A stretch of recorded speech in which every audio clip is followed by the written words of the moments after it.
Los mayores proyectos de construcción de la Segunda Guerra Mundial encargados por Hitler para asegurar la dominación del mundo han sobrevivido. Y son oscuros recordatorios de las fanáticas aspiraciones militares del Führer. Estos son los secretos de las megaestructuras nazis. Nazi Megaestructuras 2, las SS de Himmler. Verano de 1940. Los ejércitos nazis cruzan Francia por el oeste y están expulsando de Europa a los aliados. Al frente, una élite entrenada para aterrorizar. Las SS. Las unidades de combate de las SS lideran el asalto contra los enemigos de Alemania. Dentro del Tercer Reich controlan los temidos campos de concentración y controlan toda la policía nazi y la seguridad interna. Lideradas por Heinrich Himmler, las SS están infiltradas en cada aspecto del Estado alemán, incluso en la construcción de las instalaciones más secretas de los nazis.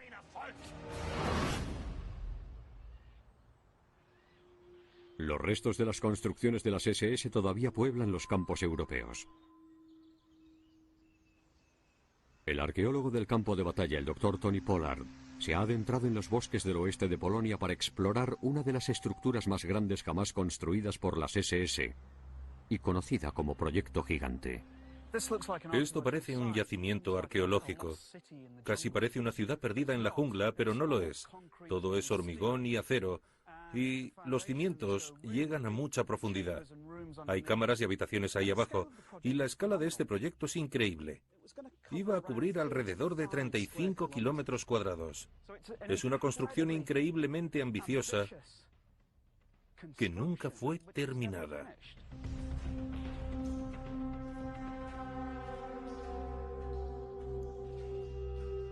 Las SS construyeron un campo de concentración por la zona para proporcionar la mano de obra de esclavos necesaria para el proyecto. Un lugar para operaciones negras tan ultra secreto que actualmente su razón de ser sigue siendo un misterio. ¿Quién sabrá lo que hay ahí dentro? Es un extraordinario escondite para un villano. El tamaño de estas rocas, todo esto es precario.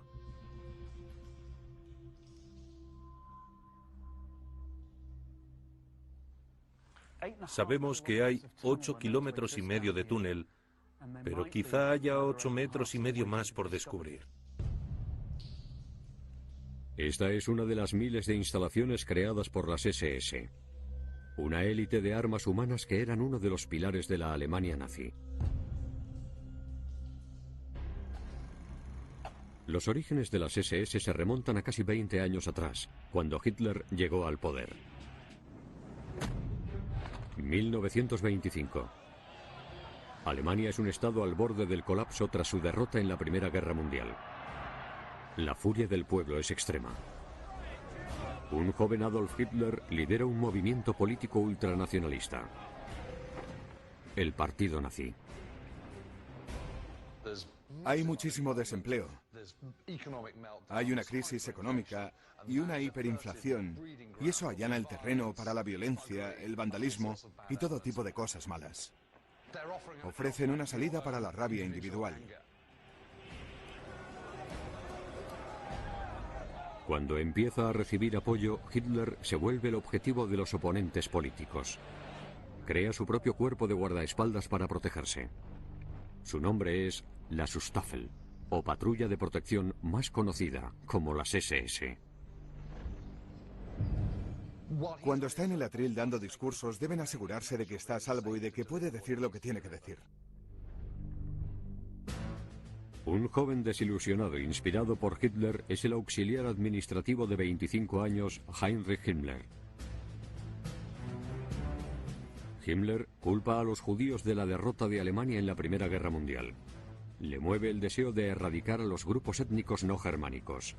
Se une a las SS, que tienen casi 200 miembros. Con fuerza y rapidez va ascendiendo de rango. Piensa, estos son mis chicos, me puedo poner un uniforme, puedo jugar a ser un soldado y puedo hacer algo por los problemas de Alemania. En 1929 es el líder y la mano derecha de Hitler. Himmler decide que las SS evolucionen hasta convertirse en una enorme organización paramilitar con una inquebrantable lealtad hacia el Führer. Con un intensivo programa de reclutamiento, hace que las cifras asciendan a 50.000 miembros en tan solo 3 años. En 1933, Hitler y los nazis toman el control de Alemania.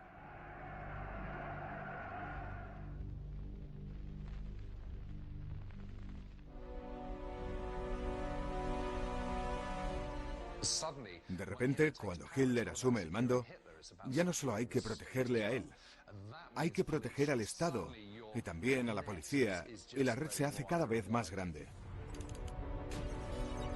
Himmler se convierte en el jefe de policía de Múnich. Mientras su poder aumenta, miles de personas son reclutadas por las SS.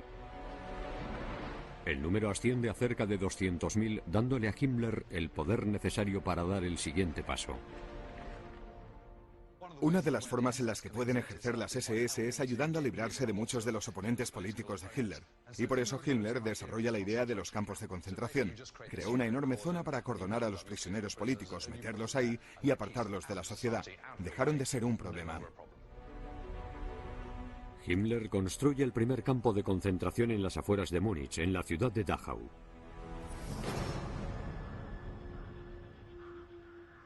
Y sus SS controlarán el campo. El profesor Steven Remy, experto en las SS, está explorando sus ruinas. Estoy en la zona más antigua de este lugar. Era una fábrica de municiones abandonada y Himmler decidió en marzo de 1933 convertirla en un campo de concentración, en el primer campo de concentración de Alemania. Estos edificios básicos al principio estaban ocupados por unas 200 personas, todos presos políticos.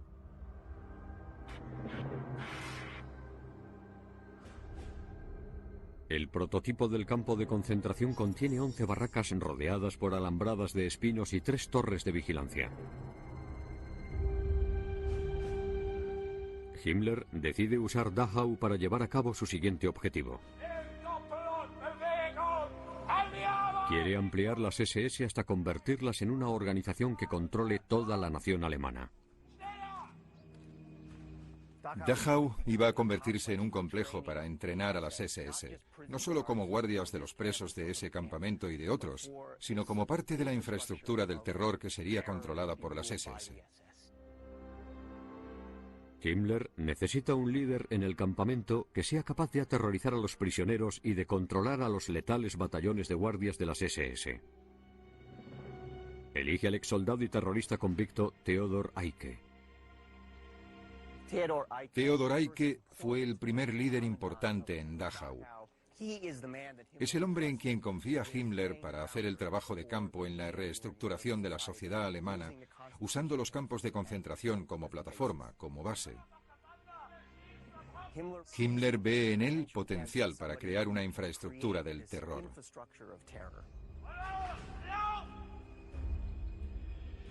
El nuevo régimen de Eicke empieza con los propios guardias de las SS.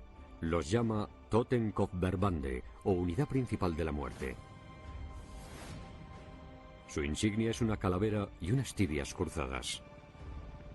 Eicke insiste en que los guardias del campo sean brutales, porque la tolerancia significa debilidad. Solo me sirven los hombres duros que estén decididos a hacer cualquier cosa. Los débiles no me sirven para nada. Eicke está convirtiendo a los miembros de las SS en una máquina del terror unificada con poder sobre la vida y la muerte de los prisioneros políticos de Dachau.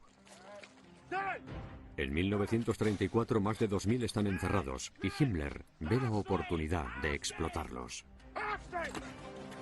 Se da cuenta de que son hombres válidos. La mayoría de ellos son jóvenes y pueden servir para distintos propósitos. Se pueden usar como mano de obra y para otras cosas. Himmler planea construir más campos y aumentar el número de prisioneros para que proporcionen mano de obra gratis. Les forzarán a construir el imperio nazi. Ahora Himmler puede acelerar su gran plan de convertir a las SS en una organización que controle cada aspecto de la vida alemana.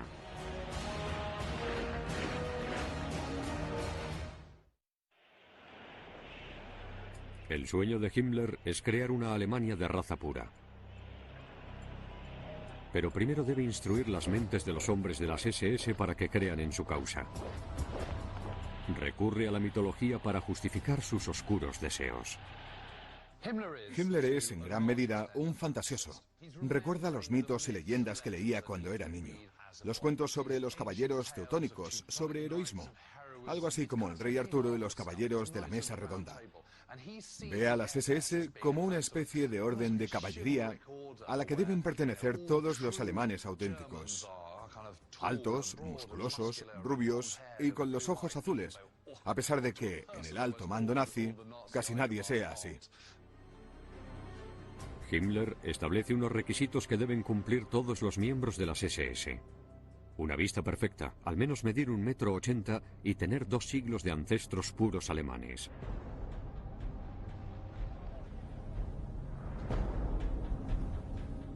En 1934 adquiere una catedral para que la puedan venerar sus caballeros de las SS. El castillo de Wewelsburg, del siglo XVII.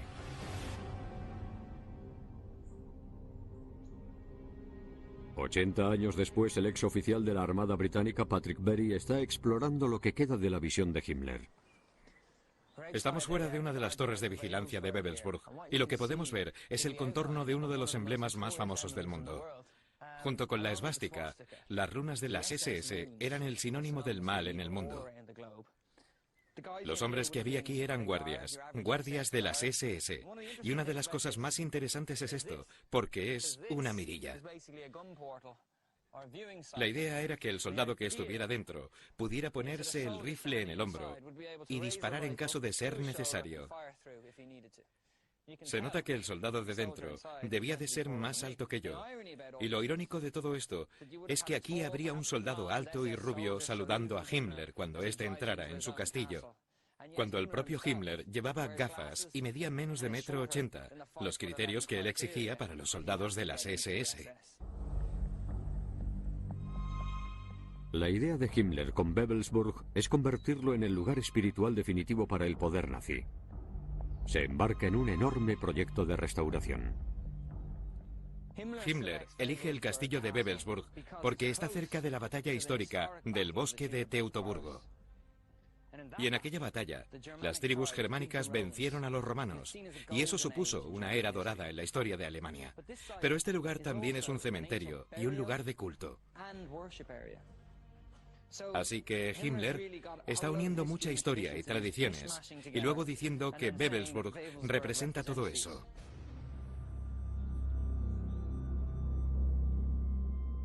Himmler quiere que el castillo parezca lo más majestuoso posible, y por eso agranda y hace más profundo el foso sobre el que estamos.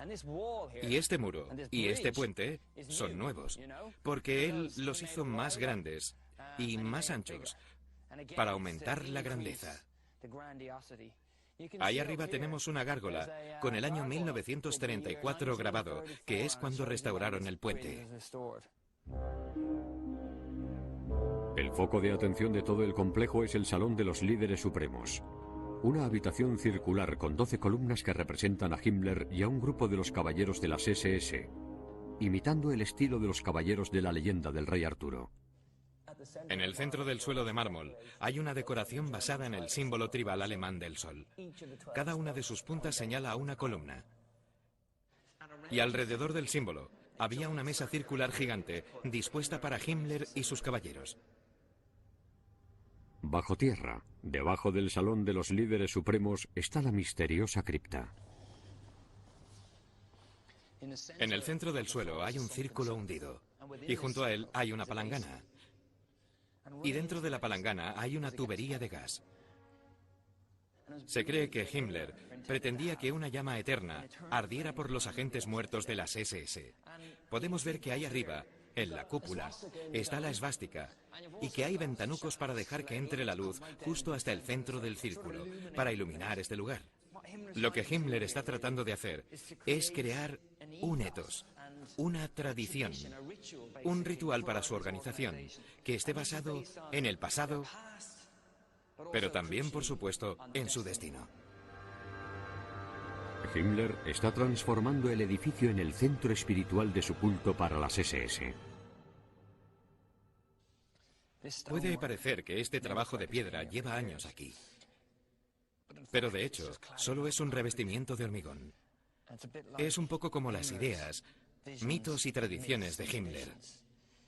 Es todo inventado, es falso, todo es fachada.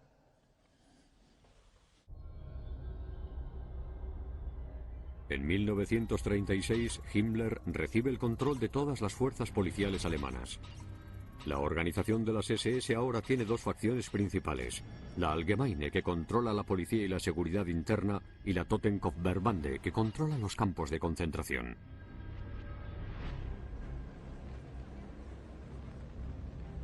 Himmler reescribe las leyes del Estado dándole poder a las SS para arrestar a quien quieran cuando quieran. Crea un clima de miedo en el que la más mínima oposición a los nazis supone un arresto. Una enorme cantidad de gente es apresada, y eso supone un nuevo problema. En 1937 hay 3 campos de concentración principales en Alemania: Sachsenhausen, Buchenwald y Dachau. Pero no son lo suficientemente grandes como para albergar a tantos prisioneros. Dachau fue originalmente diseñado para albergar a 5.000 personas y Himmler quiere que pueda albergar una cifra 10 veces mayor. Las SS tendrán la misión de forzar a los prisioneros a ampliar enormemente el campo. Las pruebas de su suplicio todavía se aprecian.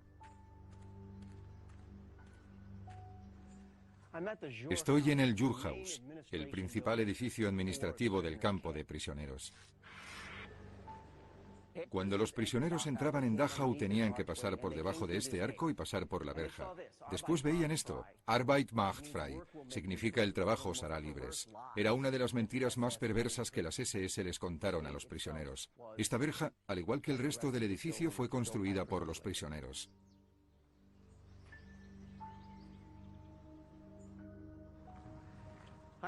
Heinrich Himmler quería encerrar a decenas de miles de prisioneros en Dachau y en otros campos de concentración. Estos son los cimientos de las barracas construidas cuando las SS reconstruyeron y ampliaron el campo. Cuando terminó la guerra había 34 barracas. La escala de este proyecto de edificación en Dachau y en otros campos refleja el alcance de la ambición de las SS para construir una infraestructura del terror en Alemania y Europa. En 1938 las SS habían destruido toda la oposición política de Hitler en Alemania. Cientos de miles servían en sus filas. Seguro en casa, Hitler anexa Austria y partes de Checoslovaquia. Las SS se preparan para su mayor reto: la dominación de Europa.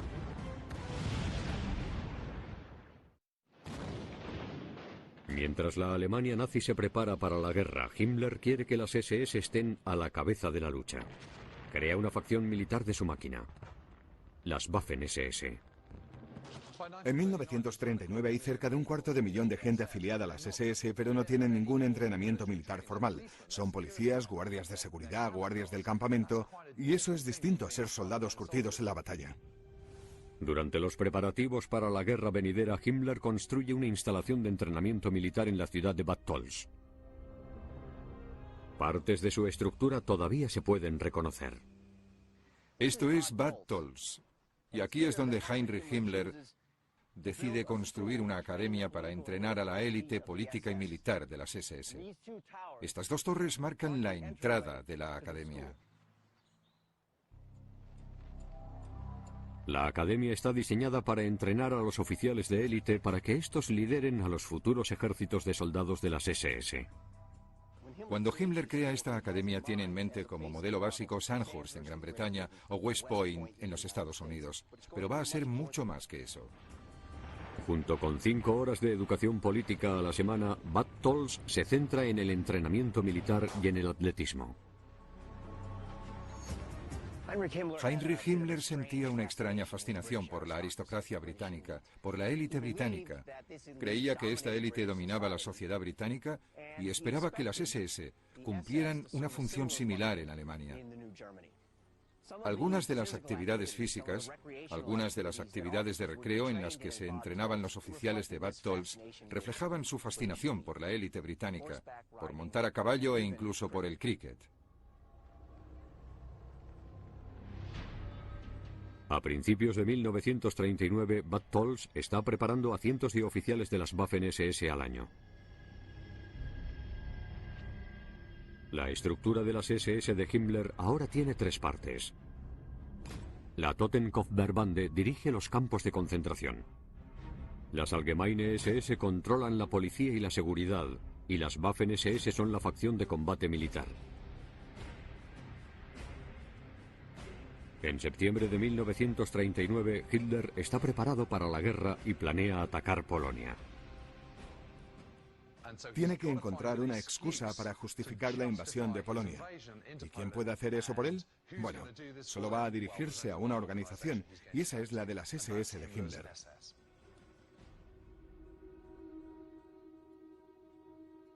Himmler crea un plan para llevar a cabo una operación negra.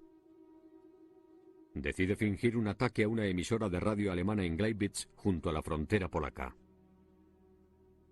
Lo que Himmler y las SS sugieren es una operación puramente cínica en la que los soldados de las SS se disfrazarán de policías polacos y fingirán un ataque en la emisora de radio de Gleiwitz, para luego poder decir, no hemos empezado nosotros, fueron los polacos y aquí están las pruebas. 31 de agosto de 1939, Gleiwitz, Alemania. 31 de agosto de 1939. Un equipo de hombres de las SS fingiendo ser atacantes polacos entran en la emisora de radio y atacan al equipo alemán. ¡Manos arriba!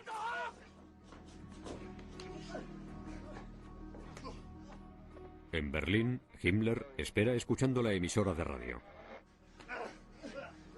Uno de los hombres de las SS emite un mensaje en polaco fluido para que parezca que Polonia ha atacado a Alemania. Atención. La emisora de radio de Gleiwitz está en manos polacas.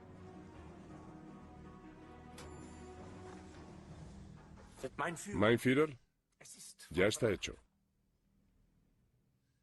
Lo increíble de esto es que en unos cuantos minutos, y tras este falso ataque a la emisora de Gleiwitz, en la que golpearon a unas cuantas personas, las SS han conseguido confeccionar la excusa perfecta que necesita Hitler, que al día siguiente habla por la radio y dice, mirad lo que han hecho los polacos, esto es terrible, pues yo tengo que defender a mi pueblo.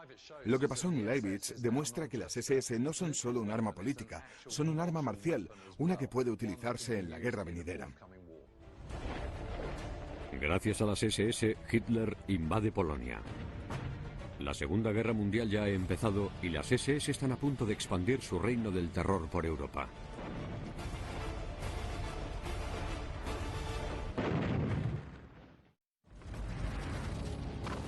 En septiembre y octubre de 1939, Polonia cae ante los nazis. Hitler ahora mira hacia el oeste, hacia Francia y Gran Bretaña. Una nueva unidad de combate de las Waffen-SS liderará el ataque. Están muy bien equipados y también están muy motivados. Saben que son la élite absoluta. Estos son los chicos que van a ir a la guerra por Hitler, por los ideales nazis, por la madre patria. Vienen de los campos de concentración en los que la violencia está a la orden del día. Y por eso ya hay una especie de brutalidad, una deshumanización en esta unidad que llevan al campo de batalla. A principios del verano de 1940, las fuerzas británicas y francesas se retiran hacia las costas del Atlántico, seguidas por los imparables alemanes, y las SS cometen una de sus primeras atrocidades militares.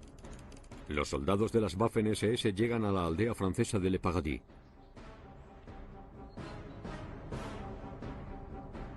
Se acercan a una unidad británica refugiada en una granja.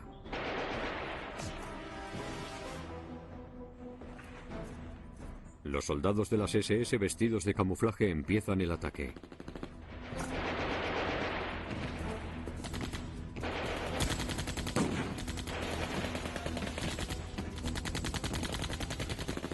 Los 99 soldados británicos defienden la granja durante toda la tarde, pero se quedan sin munición. Su comandante se rinde. Si haces prisioneros a estas alturas de la guerra, supuestamente debes seguir el convenio de Ginebra que dictamina que debes coger al prisionero, desarmarlo y llevarlo a un campo para prisioneros. Los soldados de las SS inician la marcha con los británicos, pero en lugar de llevarlos a un campo de prisioneros de guerra, los masacran. Después, 2 supervivientes hablarán al mundo sobre los asesinatos. Lo extraordinario sobre Le Paradis es que no había ningún motivo para ejecutarles. Solo habían librado una dura batalla y habían perdido a unos cuantos hombres, pero su sed de sangre y venganza lo llenaba todo. Lo que hicieron las SS fue crear una atmósfera y una máquina de entrenamiento en las que lo totalmente inaceptable de alguna forma se volvió aceptable. El mundo libre mira horrorizado pensando en cómo narices ha podido pasar esto. En 1941 Hitler pone el punto de mira en Rusia. Su plan es conquistar grandes posiciones de tierra para el pueblo alemán. El trabajo de Himmler consistirá en erradicar a los millones de eslavos, rumanos y judíos que viven ahí. Como la invasión de Rusia se acerca, convoca una importantísima reunión en el castillo de Wewelsburg. Himmler reúne a los líderes de las SS y les habla sobre la futura eliminación de las razas del Este. Uno de los presentes registra las espeluznantes palabras de Himmler. Caballeros, es una cuestión de existencia y por lo tanto será una lucha racial despiadada en la que entre 20 y 30 millones de eslavos y judíos perecerán mediante acciones militares y la ausencia de suministros de comida.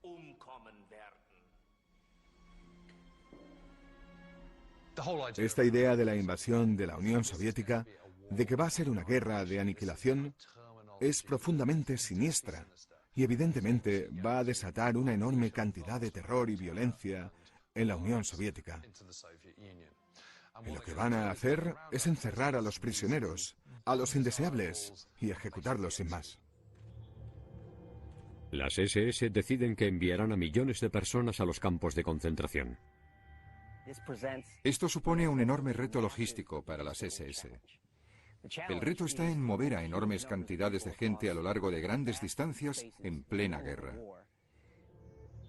La solución es la preexistente red de ferrocarriles.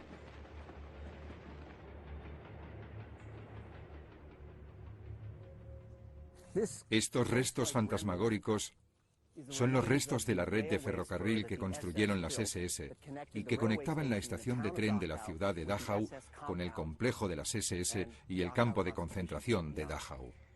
Las redes de ferrocarril fueron absolutamente vitales para las SS. Son una forma rápida y eficaz de mover a grandes cantidades de personas a lo largo de largas distancias.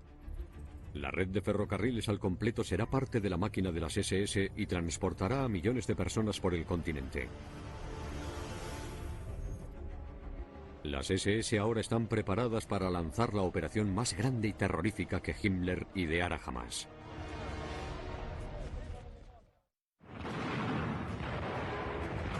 ...22 de junio de 1941... Alemania invade Rusia. En un año, el plan de Himmler de matar a millones de personas está en marcha. Los detalles de la operación supuestamente deben mantenerse en secreto, y para conseguir eso, las SS recurren al uso de eufemismos. La solución final para el tema de los judíos es un eufemismo.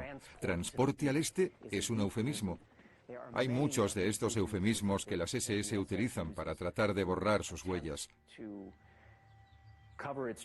a sabiendas de que lo que se está haciendo aquí es un crimen de proporciones desmesuradas. Cientos de miles de personas son apresadas y transportadas por Europa. Las condiciones eran horriblemente inimaginables. Los nazis usaban los vagones de ganado para transportar a la gente. Los trenes iban llenísimos. En verano hacía un calor espantoso y en invierno hacía un frío glacial. A menudo los trenes se paraban en mitad de la nada y a veces durante varios días. Un incontable número de personas murió en esos trenes.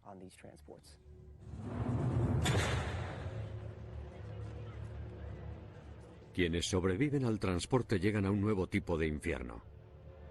Docenas de enormes campos de concentración.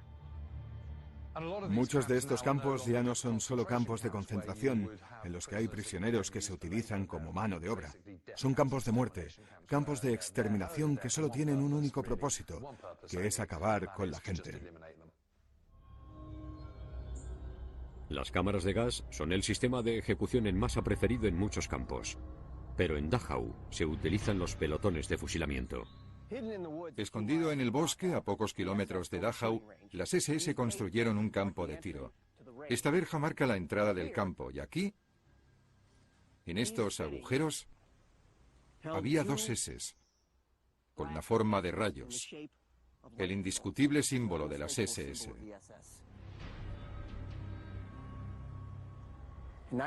En 1941 y en 1942, las SS llevaron a cabo una enorme operación de matanza justo aquí. Este muro todavía tiene las marcas de las prácticas de puntería de las SS. Unos 4.000 prisioneros de guerra soviéticos fueron traídos a este campo de tiro y fueron ejecutados sistemáticamente por las SS.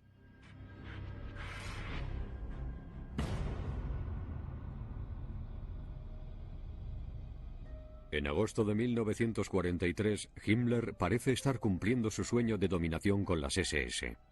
Y su enfermiza indiferencia hacia la vida humana es evidente en las cartas que le manda a su mujer.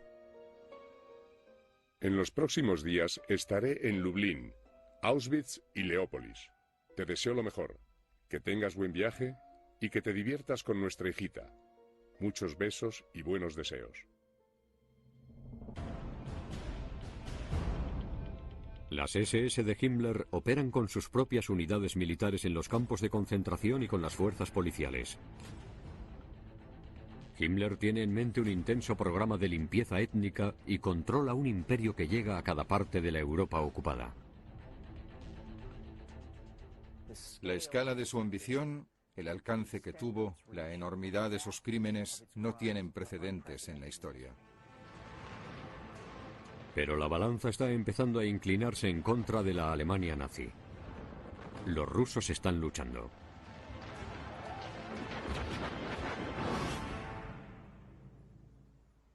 Para defender al Tercer Reich, Hitler ordena la construcción de una serie de enormes bases subterráneas construidas por los esclavos de las SS. Uno de los proyectos más grandes y misteriosos, con nombre en clave gigante, todavía puede encontrarse en la Polonia moderna. El doctor Tony Pollard está investigando los restos. Los nazis tenían un plan de construcción extravagante que consistía en crear una ciudad subterránea, un lugar llamado Sopka en las montañas del Búho. No estamos seguros al 100% de lo que querían hacer aquí, pero parece que al ver que la guerra empezaba a ponerse en su contra, querían tener una madriguera segura. Hay pistas de su objetivo escondidas por el lugar. Sobre tierra, las SS construyeron 58 kilómetros de carreteras y docenas de edificios. Bajo la superficie, una intensa mano de obra hace que la montaña esté hueca. Supervisados por las SS, 23.000 prisioneros construyen 7 complejos unidos, pero separados.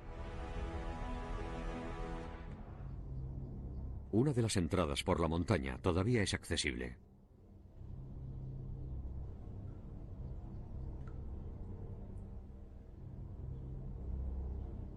Nada más entrar, la temperatura cae en picado. Aquí dentro hace un frío que pela. Una red de túneles va desde la superficie hasta 50 metros bajo tierra.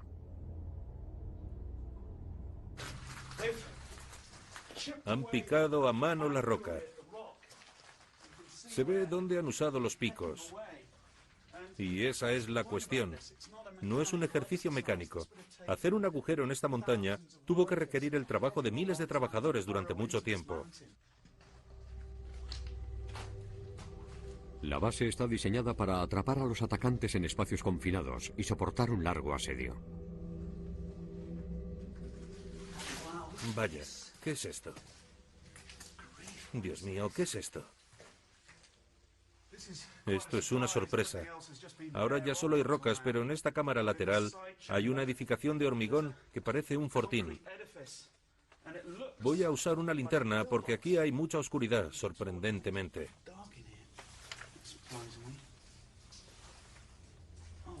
Vaya. Sí, seguro que es un fortín. Tenemos una tronera enmarcada en madera y en la parte de atrás hay un postigo de acero. Así que imagino que aquí hubo una ametralladora saliendo por la abertura y tiene sentido, porque está cubriendo la entrada en el ángulo adecuado. Esto es evidentemente producto de una mente paranoica. Es algo que el supervillano de una película de James Bond construiría para que fuera su escondite, pero el doctor no tiene nada que ver con esto. Sí, aquí hay un búnker totalmente formado. Seguramente la munición se guardaba aquí. Madre mía, mirad esto. Hay un fuerte blindaje, así que aquí habría una ametralladora y puedo ver perfectamente el pasillo de enfrente. Nadie podía pasar a menos que ellos quisieran. Los nazis tenían una idea extraña sobre el aspecto que tendría el futuro, eso está claro. Gran parte de la ciudadela solo es accesible mediante una balsa. No puede ser.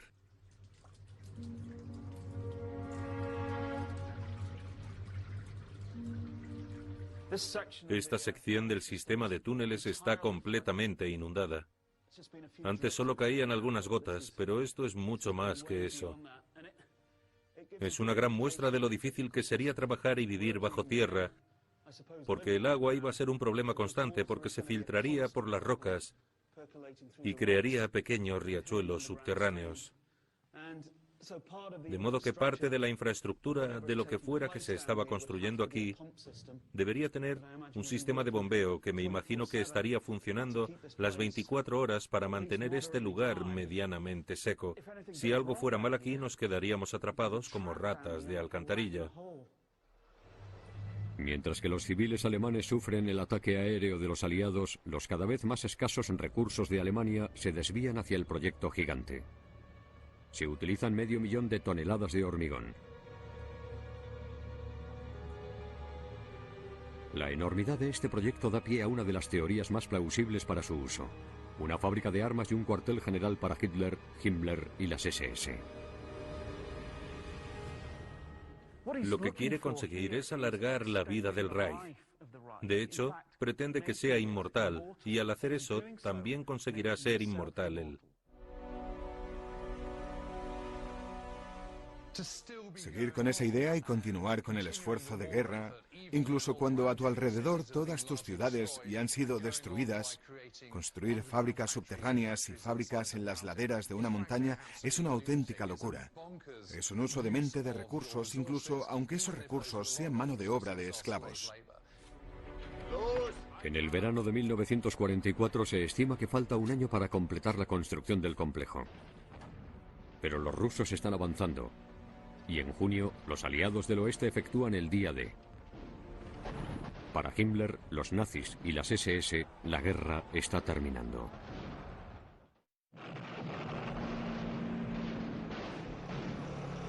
Mientras el Ejército Rojo avanza por Polonia a finales de 1944, el Tercer Reich se desmorona y la infraestructura de las SS de Himmler corre el riesgo de ser vencida. En 1945 empieza a haber una evacuación aterrorizada en la zona que rodea al proyecto gigante. Un momento, ¿qué es esto? ¿Qué es esto? Vaya, mirad eso.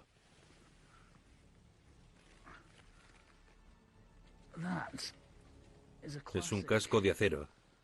El casco alemán de la Segunda Guerra Mundial. Todavía tiene un trozo de la correa para la frente y el broche para la correa de la barbilla. Los alemanes abandonaron este sistema a toda prisa al final de la guerra. Lo dejaron sin más. En marzo, la máquina de guerra alemana se desmorona. Toda la operación de las SS de Himmler, que tardó más de 15 años en desarrollarse, está al borde del colapso. Mientras los alemanes se ven forzados a retirarse, son muy cuidadosos y tratan de ocultar sus crímenes lo más posible. Lo que no quieren es que el resto del mundo descubra la verdad que se esconde detrás de la brutalidad y el horror del genocidio que han cometido. El 29 de abril de 1945, las tropas americanas llegan a Dachau y lo liberan. Dachau ha sido el responsable de las muertes de cerca de 32.000 personas. Pero en el resto de los campos de concentración o campos de muerte, asesinaron a millones de personas tras llevarlas en masa a estos horribles lugares y hacerlas trabajar hasta la muerte o ejecutarlas brutalmente. La escala de la ambición de Himmler queda expuesta. Más de 11 millones de personas pierden su vida a manos de las SS. El 30 de abril, Adolf Hitler se suicida.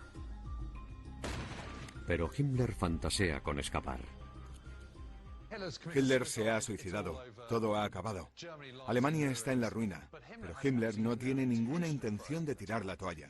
Se da a la fuga. Se da cuenta de que su vida en la Alemania nazi ha acabado, pero cree que va a poder esconderse. Ahora es uno de los hombres más buscados del mundo, y los aliados van detrás de él, decididos a atraparle. Himmler hace todo lo posible por destruir las pruebas de las atrocidades de las SS, pero sus crímenes son demasiado grandes. El 23 de mayo de 1945 es capturado por los británicos.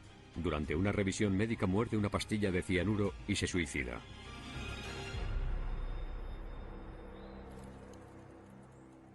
Las SS mueren con él.